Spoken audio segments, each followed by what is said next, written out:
There are people who choose a path with no map, following something deeper than a plan, the pull towards aliveness.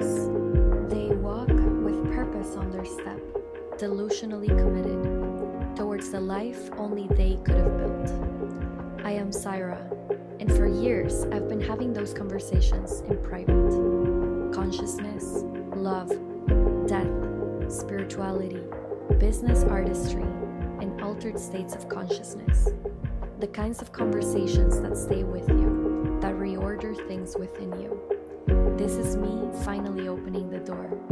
Follow me into the unknown. So today I'm here with a very special guest, Michelle Martin. She has a creative business that she's building, Mishi Creative, which lives at the intersection of design, strategy, and photography. She's been a photographer for over 14 years and has worked all kinds of creative roles for the last 8 years. So welcome to the space, Michelle. Thank you for saying yes to my invitation to be my first guest on my podcast. I've recorded many podcast episodes with clients and on their podcasts, but this is my first time on air with the unknown. So thank you for saying yes. And I would love for you to tell us a little bit about yourself.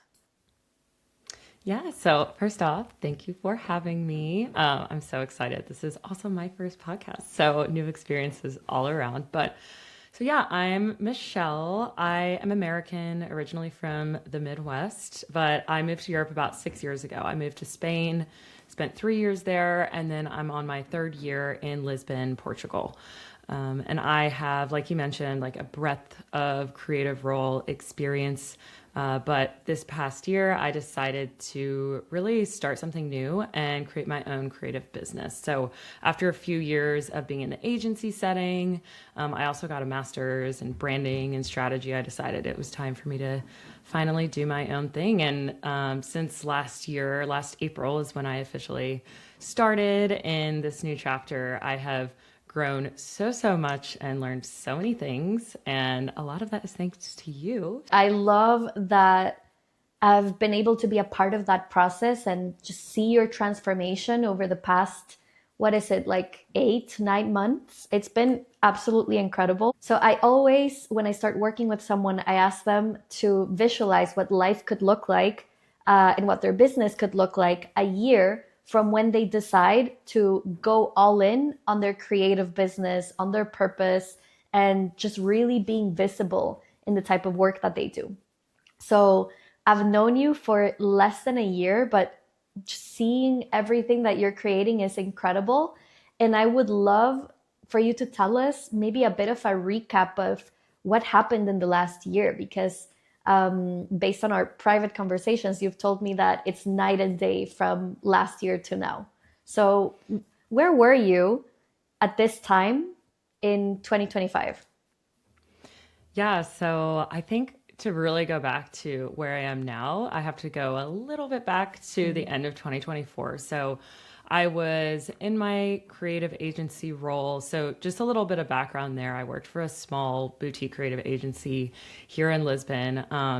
It was such a fabulous experience, like the best possible agency that I could have worked for at that stage of my life. But I had several leadership roles in the company. I had experience as a lead strategist, as a lead designer, and I just kind of hit this point where I felt like I was spending all of my creative energy on these corporate clients that, while they were lovely to work with, I didn't have any creative energy left for myself. And I started to really question where I wanted to put that creative energy, because I had all these ideas and I had been proving to myself for a long time that I wasn't keeping those creative promises to myself. And so I really tried to shift my mentality. And it was at the beginning of 2025 that I started really thinking seriously about the possibility of going freelance and doing something on my own. I was simultaneously terrified, but excited. And I really started to think about it seriously. One of the things that also made an impact was understanding how I could live in Lisbon as a freelancer. Because, if anyone who's an expat knows, that's a big, big question mark is how do you maintain your residency? And so I just really started putting in the work to figure out if that was a possibility for me. And then in the spring of 2025, I decided to make the decision to leave my agency. The agency owners were so lovely about it. They were like, we knew this day would come, but, they were really sad to let me go. I still have a wonderful relationship with them. And I just kind of jumped into it. But it's really interesting because I actually first talked to you at the very beginning of that freelance journey. And we were talking about doing a mentorship together, but I didn't feel like I was ready because I felt a bit overwhelmed and I didn't know what I wanted to do. And I thought that, and you had to know exactly what I wanted to do before doing a mentorship, because I think one of the biggest revelations for me was at the beginning of my freelance journey of building my creative business, I thought that I had to hone in on one thing. People tell you, you need to find your niche, you need to focus on the one thing. So I thought I had to choose between focusing on strategy or design or photography. And it was through those first 6 months of my freelance journey that I actually realized that I offer a very rare skill set that can combine the three. And that is the mix that I want to bring to the table. So it was during that summer that I really, got in those first reps of the creative business, as the learning process of like, how do I make contracts? How much should I be charging? What are my boundaries? And, going through those beginning phases, it really opened me up to the possibility of like, okay, now that I feel like I'm getting my stride more, now I really want to take this more seriously. And I think the biggest transition for me after quitting my job, which was in April, was in the summer.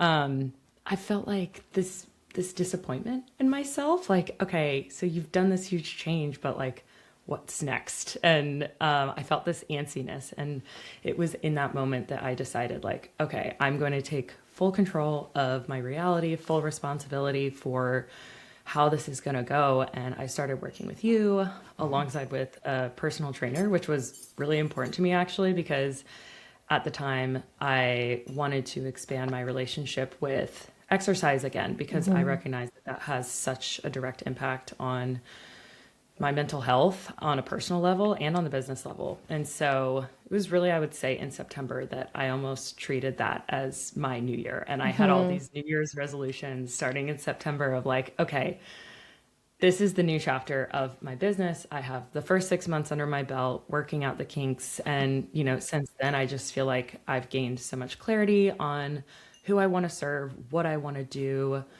what's important to me as a creative. And I'm just so excited for like the new things that are coming because I'm really rolling with that momentum and just continuing to create. I love to hear it again and kind of relive the journey through the way that you're telling the story.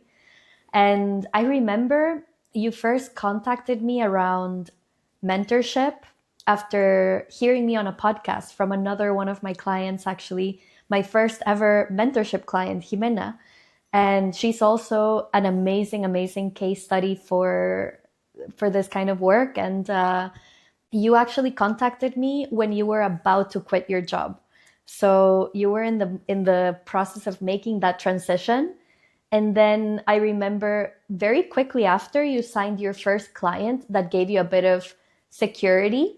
And then when you came back to me, once you felt like you had more clarity and you were a bit more ready, I remember you were saying you wanted to expand and have more clients because this client gave you that like safety and like a cushion so that you didn't feel like you were thrown out into the ocean without a like floating device. But I think what really changed after we started working together was really honing in on what's your offer and what kind of client you want to work with, and really expanding your capacity to be able to receive these new opportunities, which at some point, you had this feeling of, they're not coming like fast enough. And then I think a week later, 2 weeks later, they started pouring in.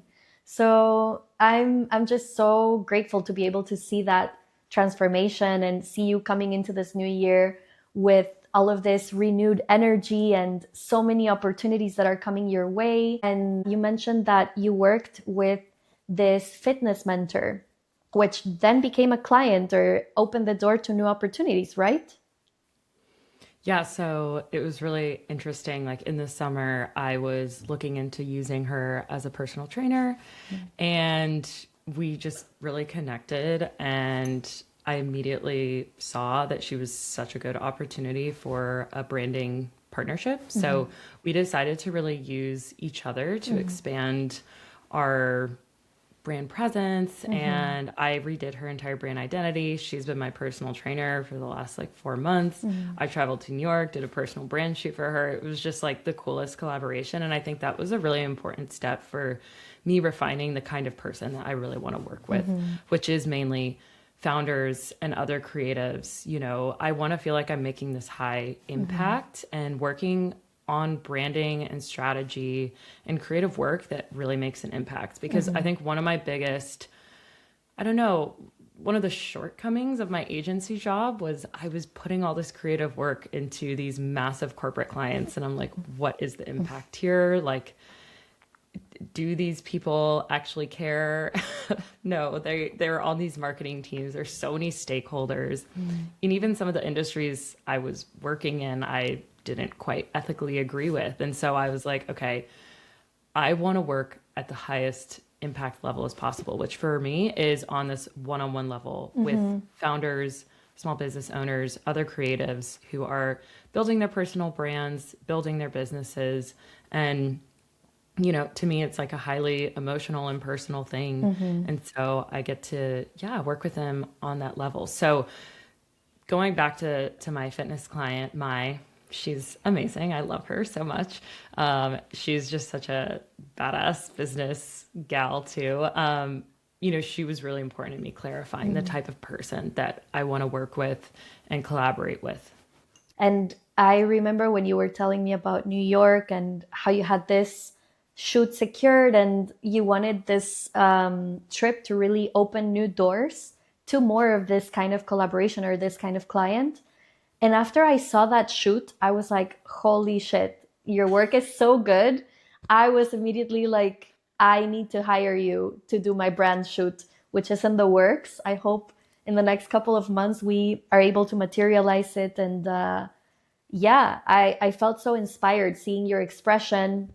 Also, as we mentioned before, you've been a photographer for so long, and you were saying that you wanted to start sharing some of this work that you've been creating and collecting throughout the years, and you finally started doing it, which is huge. And it's such beautiful work. It's this very cinematic, authentic storytelling. I just love it. How was that process of sharing your work finally after keeping it away from the world for so long? I remember a video where you started with, I've been so selfish, and I absolutely loved that, because it really opened the door to, hey, I've been holding my art back and now I'm ready to share it with you. Yeah, I mean, basically, I really arrived to a point where I was just like so tired of my own bullshit and excuses because I think a lot of other creatives and artists can relate to the fact that we are our own hardest critics. Like, we are perfectionists about our own work. And I had this really bad tendency that was built up over the years of always prioritizing other people's work before mine. So my own photography, my own art always went to the bottom of the to-do list.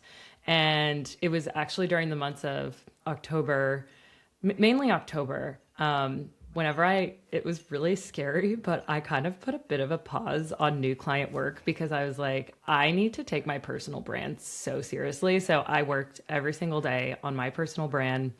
There's still so many things in the works, like it's a constant project, but I actually started taking it seriously and started saying to myself, like, I will start sharing my work with the world, and I will do it consistently enough that people start seeing this, because it's crazy. I had over 14,000 photos alone from the year 2025. This is in October. Wow. And I hadn't really shared any of them. Obviously, I was like sharing a few on my stories every now and then, but I was not stepping into this identity that's so close to me of I am a photographer. And, you know, I do all these other things like strategy and design, but at the core, I am a photographer, I am an artist. And stepping into that identity has been really empowering. And it's also provided me with opportunities. So I got new client work from just starting to share some of my work. I started selling some prints. And I don't know, it was just like breaking that barrier and like finally just putting myself out there again. Like once I did it, I was like, why? I hadn't posted on Instagram, I think in 2.5 years or something like that. And as a photographer, I'm like, what? And once I did it, I'm like, why haven't I been doing this? And then on top of that, people were so supportive. They're like, thank God your work is back. Like we're seeing your stuff. And I don't know, it just gave me a lot of confidence to keep going and keep putting myself out there. Like I'm still not perfect. I have been working on, you know, a post for a couple weeks now. That's just, I mean, it's hard for me as a photographer too. Like I have a very high standard for like what I share, but just kind of building that muscle of putting yourself out there, I think is really important, even in the small ways, because the more you do it, the easier it gets. And the more you really step into that artistic identity that, you know, the world needs to see. Yes, absolutely.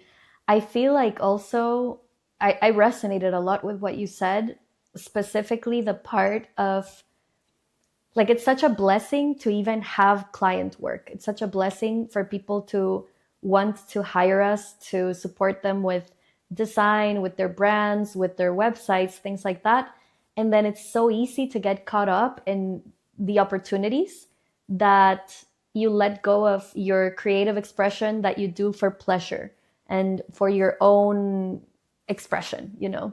And I've definitely been guilty of that many, many times. And it sucks because then it feels like your creative battery is exhausted in projects that maybe you resonate with, but they're not your babies. And I feel like it's so important to really make the space in the calendar to prioritize that creative expression, even over client work, because it's the thing that feels the most fulfilling and that will eventually bring in even more client work if that's what you're calling in. But you touched on such an important point that I feel like a lot of creatives will resonate with.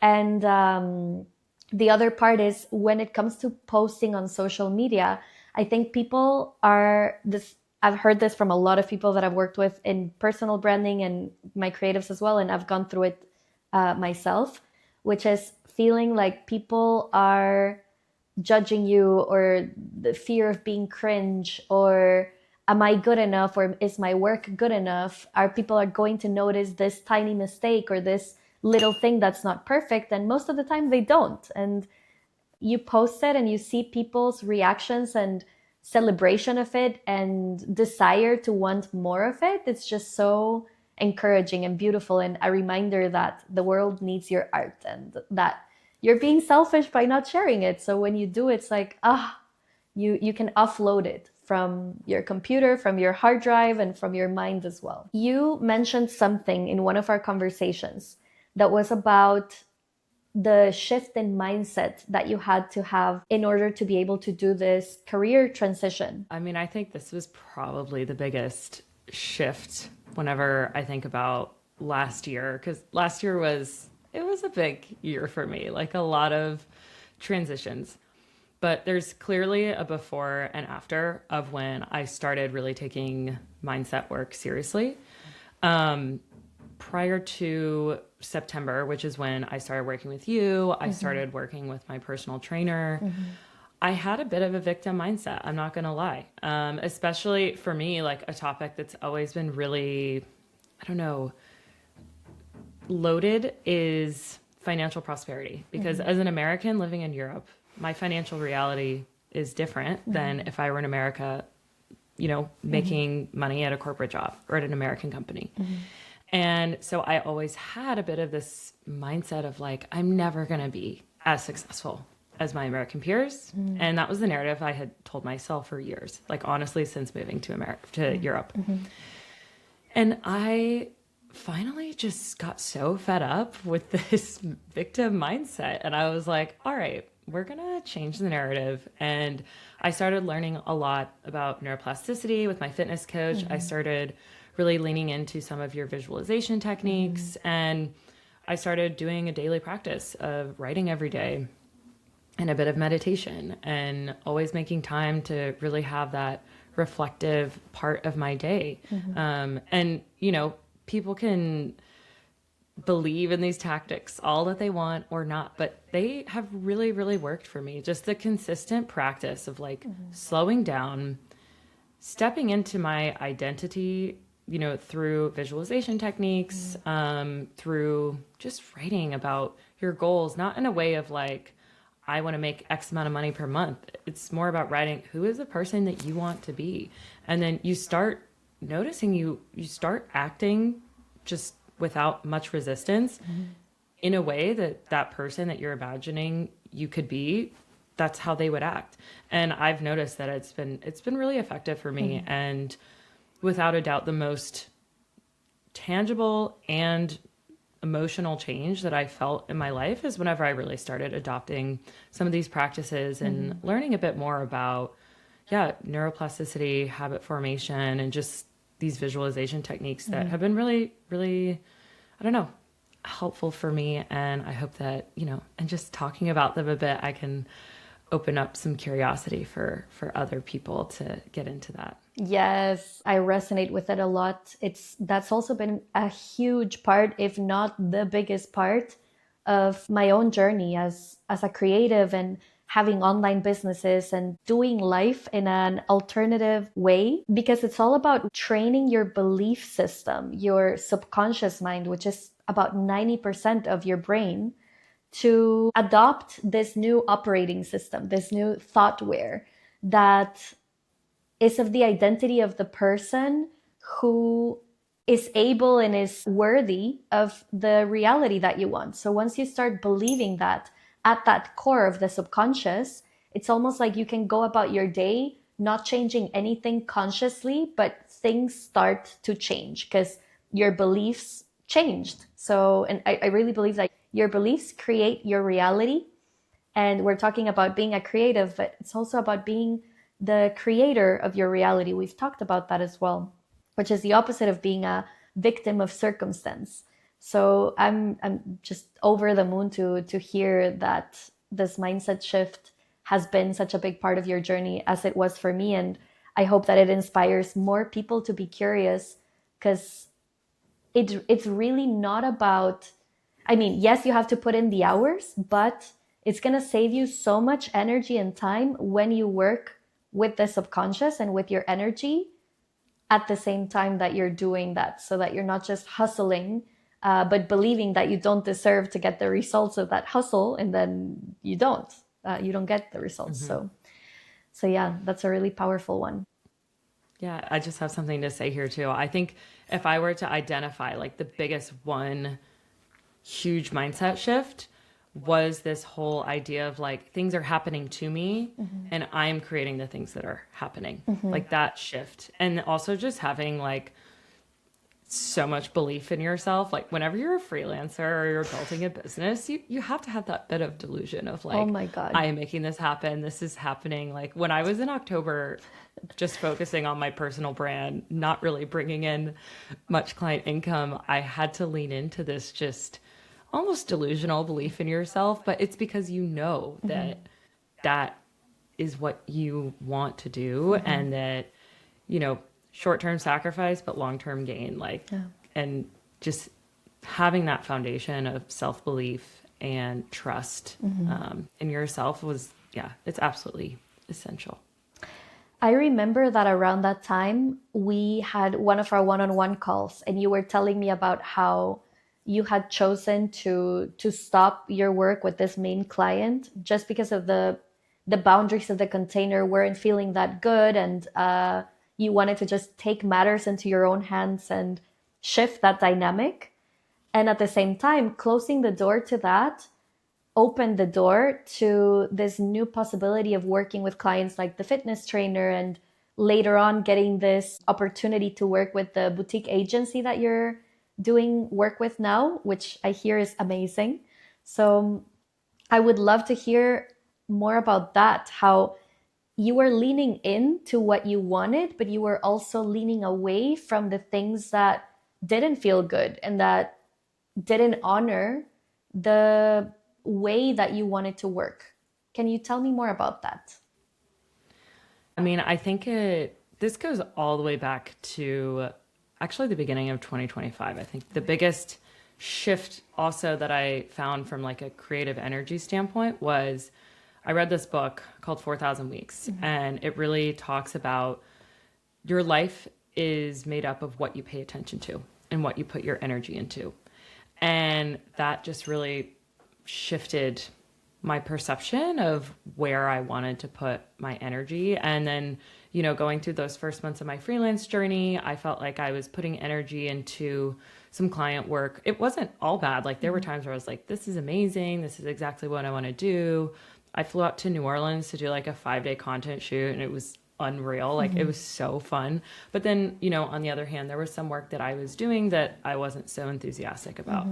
And I just decided that, okay, yeah, as soon as you say no to something that's draining your energy, you create space for something that's going to fill you up. And I find that that's just so true. And like knowing the power of no for your own creative boundaries is so, so strong, because there's nothing worse than saying yes to something and from the get-go, that it's going to be a drain, but you just put your head down and do it anyway. It doesn't matter how much money that job is paying. The emotional drain that is going to be, you can't really put a price on that because it has this domino effect. You're not able to be in a creative flow. You're not able to have time or energy to do the things that fill you up. And ultimately, you're not putting your creative energy into work that you're proud or enthusiastic to share with the world. So that's a really big criteria for me now, is knowing what to say yes to and what to say no to. And is this something that's going to fill me up, or am I going to learn something from it? Or am I getting really well compensated for this, because that's also a factor. Like sometimes I say yes to work and I'm like, okay, this isn't like I'm having creative, genius moments here, but it's like work that I enjoy doing, and it's straightforward and, is well paid, and, just doing things that feel good and aligned. Because yeah, sometimes I think, especially as freelancers and creative business owners, because, income can sometimes be a bit inconsistent in those drier periods. It's easy to say yes to things that we maybe know aren't that aligned. But I found that saying no was probably the best thing I could have possibly done, because it opened me up to creating content and leaning into my personal brand that then gave me opportunities that feel much, much more aligned with what I'm trying to do and who I'm trying to help and, my creative philosophy. I love how you're bringing that up, and that reference of the book. I haven't read it yet, but I'll write it down for my homework. What inspires in me is to be fiercely protective of your time and your energy and your creative energy, because it's such a valuable asset that sometimes we underprice, or we say yes to allocating to something that's not exciting, and then we lose the opportunity to create other things that are important for us, whether that's a client project that would feel more aligned or our own creative pursuits. Like, I remember recently we were talking about how we're both playing with music and how we both want to create in-person stuff after being fully digital in the last period of time. So when you're saturated with client work that is draining, you don't have that surplus of energy to play with other things that are exciting.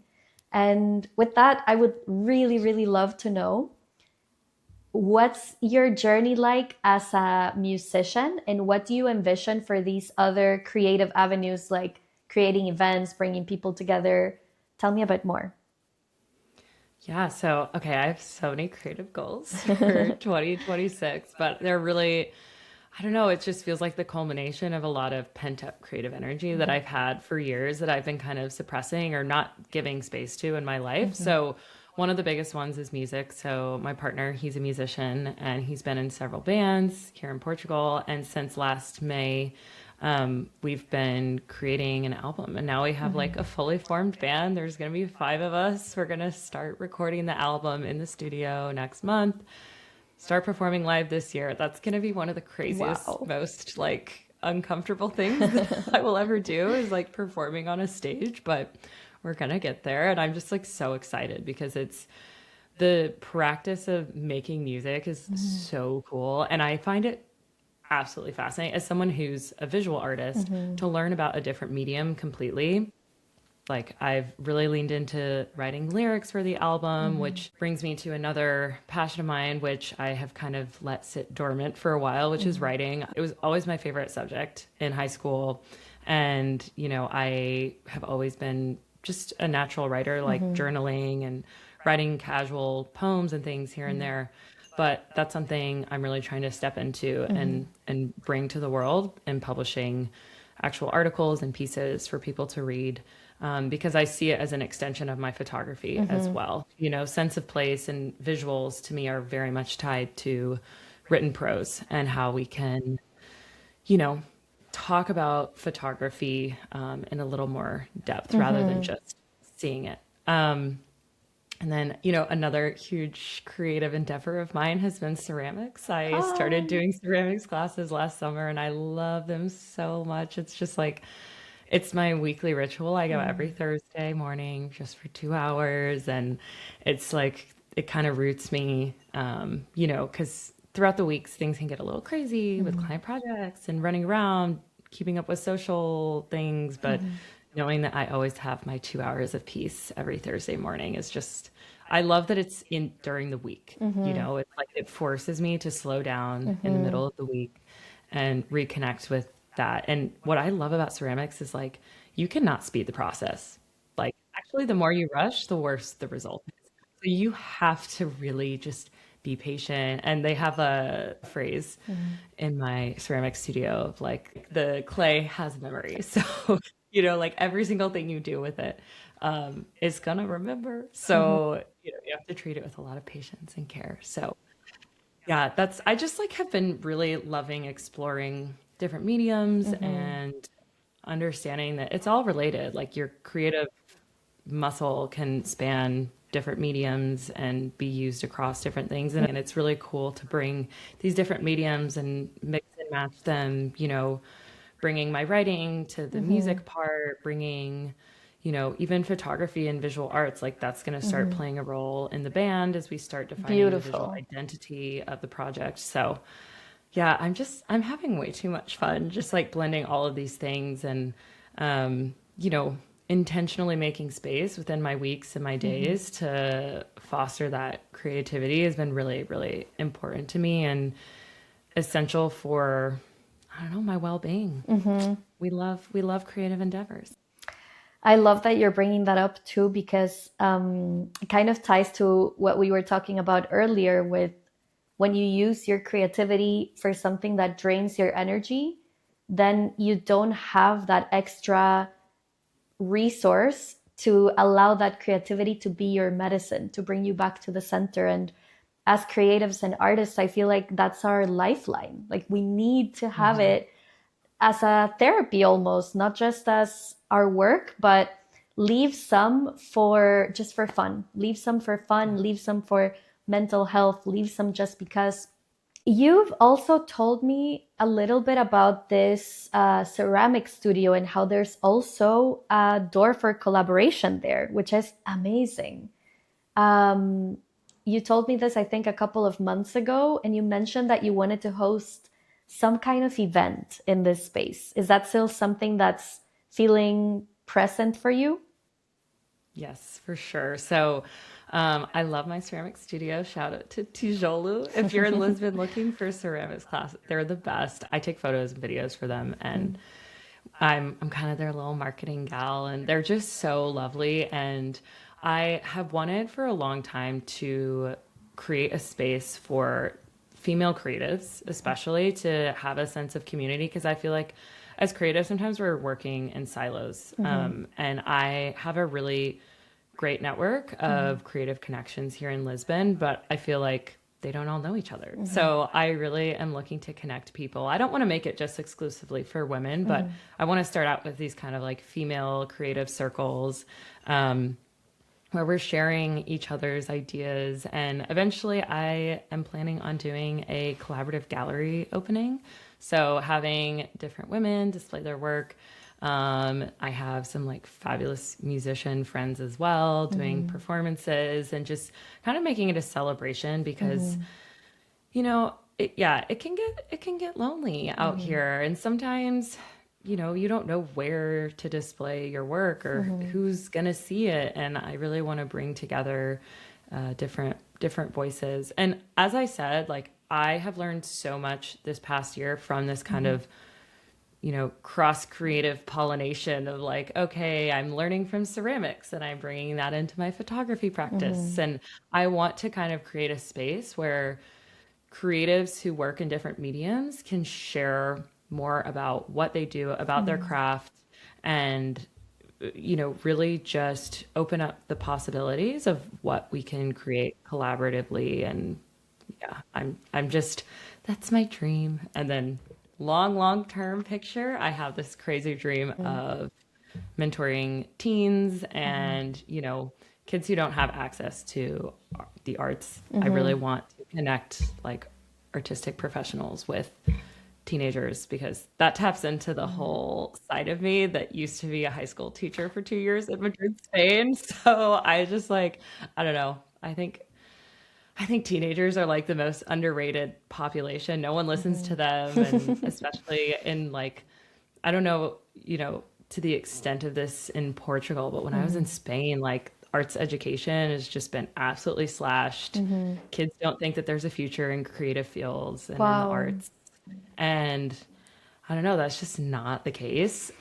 So yeah, that's like my big picture dream. We're talking like 5-10 years down the line. I love all of it. And there's two things I have to say about that. When you said 5 to 10 years, I always like to challenge people to be open to the possibility of that time collapsing. Because especially when you're committed to your mission and you're showing up for it, even if you're unattached to when the full vision comes to life, it often surprises people how fast they can get to where they thought they would be 5 years down the line. So be open to it happening in a year, 2 years, and I'm holding the vision for you. I think it's such a noble mission as well, and it's beautiful. And then the other thing about the cross-pollination, there's a word that comes into my mind. Do you know the word synesthesia? Ah, yes. So, I love it. I'm a psychedelic fairy.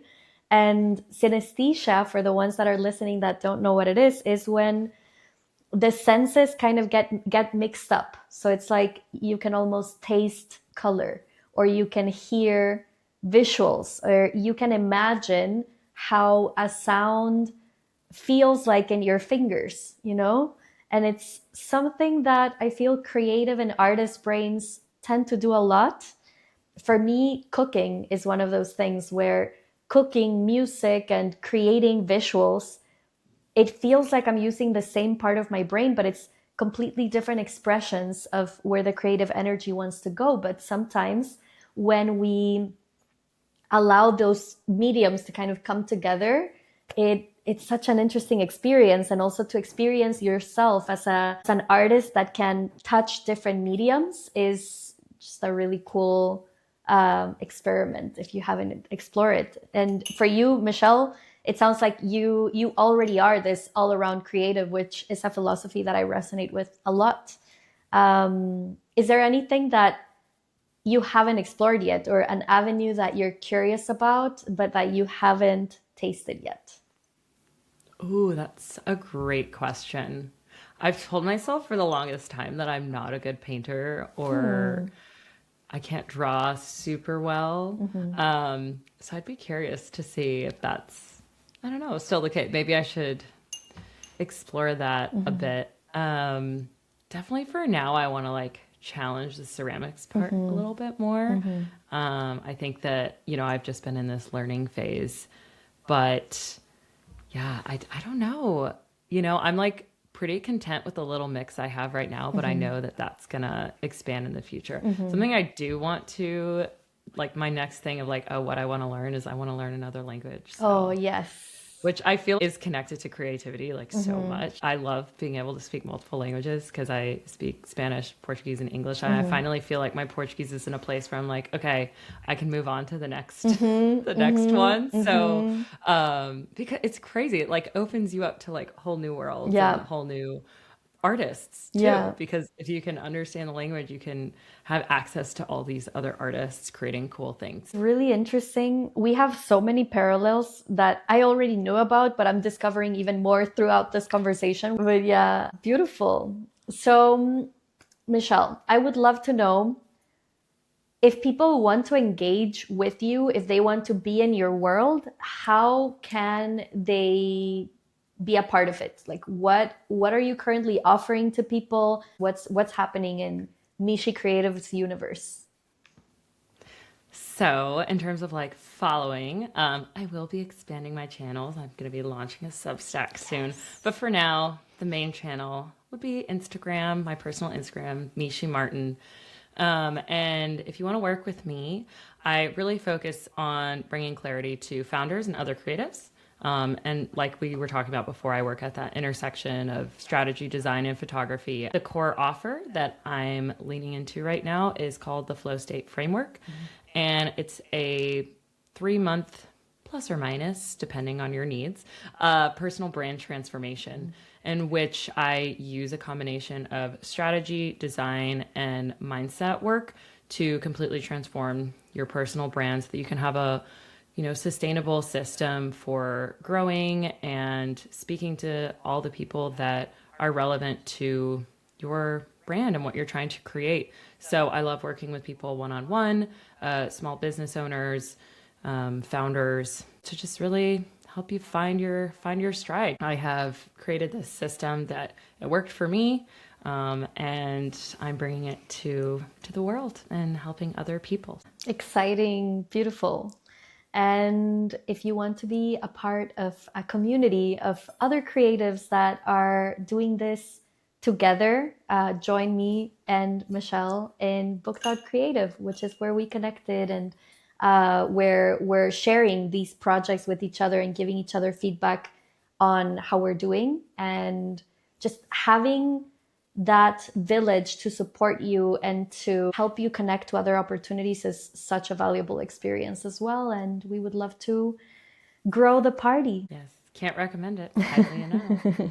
I am not in the same place that I was when I started working with you. So that's just a testament to all of what you're doing. It's been so beautiful to have your magic in the space too and your experience, because there's people from all walks of life and all kinds of experiences. We have coaches, we have creatives, and obviously those two groups have a very different way of being in business and being in life. But ultimately, it's all about supporting one another as a village and sharing resources and sharing our expertise and knowing that you're not doing it alone. And yeah, like I said, Michelle, you've brought so much magic to the space. I'm so grateful for you. And you were the first person to plant the seed to turn my mentorship for creatives into a group, which I will always, always be grateful for. So yay. Thank you for the co-creations, for saying yes to being on this podcast, and I'm excited for our future co-creations.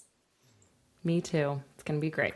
Yay. Thank you guys for tuning in, and we'll see you in the next episode.